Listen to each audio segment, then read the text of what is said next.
파프리카는 영양가가 높고 맛있는 채소로 잘 알려져 있습니다. 하지만 모든 음식이 그렇듯 파프리카도 다른 음식들과 함께 먹으면 좋지 않은 조합이 있습니다. 오늘은 파프리카와 궁합이 좋지 않은 10가지 음식에 대해 자세히 알아보겠습니다. 1. 우유. 파프리카와 우유는 함께 섭취하면 소화에 문제를 일으킬 수 있습니다. 파프리카에 함유된 특정 성분들이 우유의 단백질과 반응하여 소화를 방해할 수 있기 때문입니다. 이로 인해 복통, 가스, 더 심각한 경우 설사까지 유발할 수 있습니다. 우유는 칼슘이 풍부하고 영양가 있는 음료지만 파프리카와 함께 섭취하면 오히려 영양소 흡수를 방해할 수 있습니다. 특히 파프리카의 비타민C가 우유의 칼슘 흡수를 저해할 수 있어 두 음식을 동시에 섭취하면 각각의 영양학적 이점을 제대로 얻지 못할 수 있습니다. 2. 요구르트. 요구르트 역시 유제품이기 때문에 파프리카와 함께 섭취하면 우유와 비슷한 문제를 일으킬 수 있습니다. 요구르트에 함유된 유산균은 건강에 좋지만 파프리카의 산성 성분과 만나면 오히려 장내 환경을 해칠 수 있습니다. 또한 요구르트의 차가운 성질과 파프리카의 따뜻한 성질이 충돌하여 소화불량을 일으킬 수 있습니다.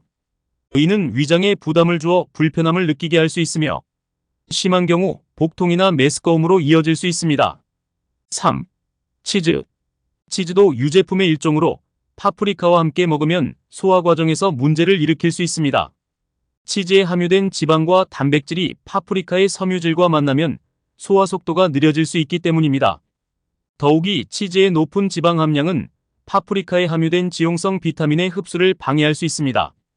이는 파프리카의 영양가를 떨어뜨리는 결과를 초래할 수 있으므로 두 음식을 동시에 섭취하는 것은 피하는 것이 좋습니다. 4. 토마토. 토마토와 파프리카는 모두 비타민C가 풍부한 채소입니다. 하지만 두 채소를 함께 먹으면 오히려 비타민C의 흡수율이 떨어질 수 있습니다. 이는 두 채소가 서로 비타민C 흡수를 위해 경쟁하기 때문입니다. 또한 토마토와 파프리카 모두 산성식품이라 함께 섭취하면 위산 분비를 과도하게 자극할 수 있습니다. 이는 위장 불편을 초래할 수 있으며 특히 위산 역류나 속쓰림 문제가 있는 사람들에게는 좋지 않을 수 있습니다. 5. 오이. 오이와 파프리카를 함께 먹으면 위산 분비가 증가하여 속쓰림을 유발할 수 있습니다. 오이의 차가운 성질과 파프리카의 따뜻한 성질이 충돌하여 소화 과정에 문제를 일으킬 수 있기 때문입니다. 더불어 오이와 파프리카 모두 수분 함량이 높은 채소입니다. 두 채소를 함께 많이 섭취하면 체내 수분 균형을 무너뜨릴 수 있어 오히려 몸에 부담을 줄 수 있습니다. 특히 신장 기능이 약한 사람들은 주의해야 합니다. 6. 양파. 양파와 파프리카는 모두 강한 향과 맛을 가진 채소입니다. 두 채소를 함께 섭취하면 서로의 영양소 흡수를 방해할 수 있습니다. 특히 양파에 함유된 황화합물이 파프리카의 비타민 흡수를 저해할 수 있습니다. 또한 양파와 파프리카 모두 가스를 생성하는 경향이 있어 함께 먹으면 복부 팽만감이나 가스 문제를 악화시킬 수 있습니다. 소화기 문제가 있는 사람들은 특히 이 조합을 피하는 것이 좋습니다. 7. 마늘. 마늘은 건강에 좋은 식품으로 알려져 있지만 파프리카와 함께 섭취하면 소화 문제를 일으킬 수 있습니다. 마늘의 강한 향과 파프리카의 특유의 맛이 결합하여 위장에 자극을 줄 수 있기 때문입니다. 더욱이 마늘과 파프리카 모두 혈액순환을 촉진하는 효과가 있어 함께 섭취하면 과도한 혈액순환으로 인한 문제가 생길 수 있습니다. 특히 혈압이 낮은 사람들은 어지러움을 느낄 수 있으므로 주의가 필요합니다. 8. 생선. 파프리카와 생선을 함께 먹으면 생선에 함유된 수은의 체내 축적이 가속화될 수 있다는 연구 결과가 있습니다. 파프리카에 함유된 특정 성분이 수은의 흡수를 촉진시킬 수 있기 때문입니다. 또한 파프리카의 강한 향과 맛이 생선 본연의 맛을 가릴 수 있어 요리의 풍미를 해칠 수 있습니다. 게다가 파프리카의 비타민C가 생선의 단백질 흡수를 방해할 수 있어 영양학적으로도 좋지 않은 조합입니다. 9. 달걀. 파프리카와 달걀을 함께 섭취하면 단백질 흡수율이 떨어질 수 있습니다. 파프리카에 함유된 특정 성분이 달걀의 단백질 분해를 방해할 수 있기 때문입니다. 이는 달걀의 영양가를 떨어뜨리는 결과를 초래할 수 있습니다. 더불어 파프리카와 달걀을 함께 조리하면 파프리카의 비타민C가 파괴될 수 있습니다. 비타민C는 열에 약하기 때문에 달걀을 조리하는 과정에서 파프리카의 영양가가 크게 떨어질 수 있습니다. 10. 커피.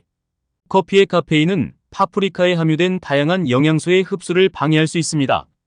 특히 철분의 흡수를 크게 저해할 수 있어 파프리카의 영양학적 이점을 제대로 누리기 어려울 수 있습니다. 또한 커피의 산성과 파프리카의 알칼리성이 만나면 소화 과정에서 문제를 일으킬 수 있습니다. 이로 인해 위장 불편, 속쓰림, 더 나아가 위산 역류 증상까지 유발할 수 있으므로 주의가 필요합니다. 지금까지 파프리카와 함께 먹으면 안 되는 10가지 음식에 대해 알아보았습니다. 하지만 이런 조합을 피해야 한다고 해서 파프리카를 즐기지 말라는 뜻은 아닙니다. 파프리카는 여전히 건강에 매우 이로운 채소입니다. 파프리카는 비타민C가 풍부해 면역력 향상에 도움을 줍니다. 오렌지보다 더 많은 비타민C를 함유하고 있어 감기 예방에 탁월합니다. 또한 베타카로틴이 풍부해 시력 보호에도 효과적입니다. 항산화 성분이 많아 노화 방지와 피부 건강 유지에도 도움을 줍니다. 파프리카는 다양한 방식으로 요리해 먹을 수 있습니다. 생으로 먹어도 맛있고 샐러드에 넣어 먹어도 좋습니다. 볶음 요리나 구이로 만들어 먹으면 또 다른 맛을 즐길 수 있죠. 파스타나 피자, 토핑으로도 자주 사용됩니다.